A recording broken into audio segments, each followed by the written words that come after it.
This is I have no clue what it is, but it's a part of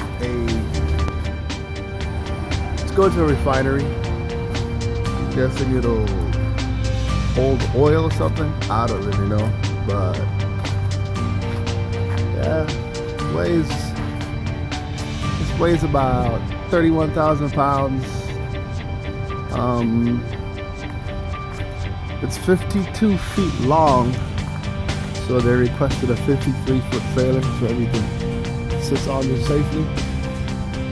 But yeah, this is going from Houston, Texas to North Dakota. So I'm about to go make my delivery here in North Dakota. Already made it. Don't know exactly what this will be used for, but loaded with a crane, unloaded with a crane. That's some center of gravity right there, so it doesn't tip over whenever they're unloading it. So that's pretty much it for this one.